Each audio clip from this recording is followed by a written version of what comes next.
সেটা আপনাদের কাছে পৌঁছাতে এসেছি। জাকের পার্টি বিশ্বাস করে একটি আদর্শ সুন্দর কল্যাণমুখী রাষ্ট্র গঠনে। জাকের পার্টি বিশ্বাস করে দেশের মানুষ যেন সুখে শান্তিতে বসবাস করে। জাকের পার্টি চায় যে দেশের প্রতিটি মানুষ তার ন্যায়, তার মৌলিক অধিকার সম্পন্ন হয়ে দেশের স্বাধীন নাগরিক হিসেবে বাঁচুক। যে রাজনীতি মানুষের অন্ন যোগাতে পারে না, যে রাজনীতি মানুষের বস্ত্র যোগাতে পারে না, যে রাজনীতি শিক্ষার ব্যবস্থা করতে পারে না, যে রাজনীতি ব্যবসায়ীদের ব্যবসার নিরাপত্তা দিতে পারে না, যে রাজনীতি মানুষের মধ্যে সংঘাত লিপ্তের মাধ্যমে মানুষের মধ্যে হতাহত ঘটনা ঘটায়, সেই রাজনীতিকে অন্তত জাকের পার্টি রাজনীতি বলে মনে করে না। সেটাকে জাকের পার্টি অপরাজনীতি হিসেবে মনে করে, সেই শিক্ষাকে জাকের পার্টি কুশিক্ষা হিসেবে মনে করে। এই দেশে আমাদেরকে বাঁচতে হবে। আমাদের বিদেশে কোনো এজেন্ডা নাই, আমাদের বিদেশে কোনো প্রভু নাই, আমাদের এই দেশেই বাঁচতে হবে, এই দেশেই আমাদেরকে মরতে হবে এবং এই দেশের মানুষদের সাথে নিয়ে আমাদেরকে বাঁচতে হবে। তাই আজকের এই পর্যায়ে দেশের এই ক্রান্তিলগ্নে এসে আসন্ন যে জাতীয় সংসদ নির্বাচন, সেই জাতীয় সংসদ নির্বাচনে জাকের পার্টি মনস্থির করেছে জাকের পার্টি নির্বাচনে অংশগ্রহণ করবে এবং ইতিমধ্যে জাকের পার্টি 300 আসনে প্রার্থী নির্বাচন করেছে। বিগত 36 বছর যাবৎ, আজকে জাকের পার্টি 36 বছর বয়স, জাকের পার্টি নীরবে নিভৃতে প্রচারের বাইরে থেকে এই দেশের এই জনগণের সেবা করে আপনারা প্রত্যেকেই জানেন।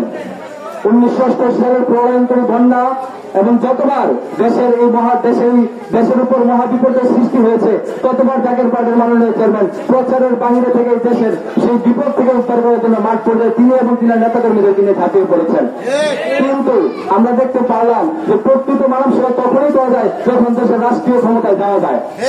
দেশের রাষ্ট্রীয় ক্ষমতায় না যাওয়া পর্যন্ত, কারণ যে দল রাষ্ট্রীয় ক্ষমতায় থাকে সেই দলের দিকেই সবাই ঝুঁকে পড়ে।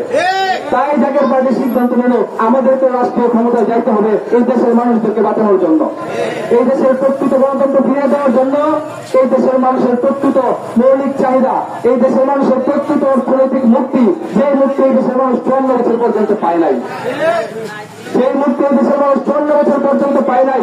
আমাদের অর্থনৈতিক বৈষম্য আমরা দেখতে পাচ্ছি যে উপরের শ্রেণীর কিছু মানুষের কাছেই অর্থটা মূলত আটকা পড়ে আছে, কিন্তু নিচু শ্রেণীর গ্রামেগঞ্জের মানুষগুলো তারা অর্থনৈতিকভাবে যেই ভিন্ন দুর্দশার মধ্যে ছিল, সরকার যায় সরকার আসে, বাজেট যায় বাজেট আসে, কিন্তু তাদের ভাগ্যের কোনো পরিবর্তন হয় না।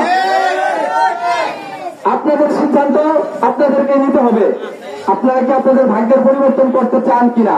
যদি আপনারা আপনাদের ভাগ্যের পরিবর্তন করতে চান, তাহলে অবশ্যই আপনাদেরকে একজন সঠিক নেতা নির্বাচন করতে হবে। আর আমি আপনাদেরকে বলতে চাই, আপনারা অবশ্যই কথাটা মনে রাখবেন, এই বাংলাদেশে যদি কোনো প্রকৃত নেতা থাকে তিনি মুস্তফা আমির ফয়সাল মুজাদ্দিদ সাহেব, চেয়ারম্যান জাকের পার্টি। কেন তিনি প্রকৃত নেতা? কারণ তিনার কখনো ক্ষমতা নিঃসময় কোনদিন ছিল না, উনি কখনো ক্ষমতার রাজনীতি করেন নাই, উনি বিগত 36 বছরে এমন কোন কর্মকাণ্ড দেন নাই যে কর্মকাণ্ডের কারণে এই দেশের মানুষের জানমালের ক্ষতি হইতে পারে। উনি কোন বিগত 36 বছরে এমন কোন পদক্ষেপ নেন নাই যে পদক্ষেপের কারণে কোন মায়ের সন্তানের প্রাণ ঝরতে পারে।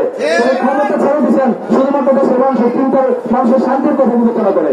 তাই আগামী সংসদ নির্বাচনে আপনারা জাকের পার্টি যদি নির্বাচন হয়, জাকের পার্টি যদি নির্বাচনে অংশগ্রহণ অবশ্যই করবে। আপনারা কেন্দ্র উপজেলায় আমাদের যে মনোনীত প্রার্থী জাকের পার্টিকে মনোনীত প্রার্থী নির্বাচন করেন, আপনারা অবশ্যই সেই প্রার্থীকে আমাদের পবিত্র প্রতীক গোলাপ ফুলের ভোট দিয়ে জয়যুক্ত করবেন।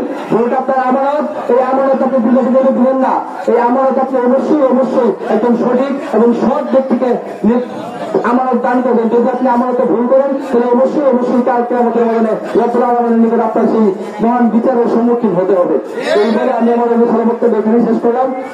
আলহামদুলিল্লাহ রাব্বিল আলামিন।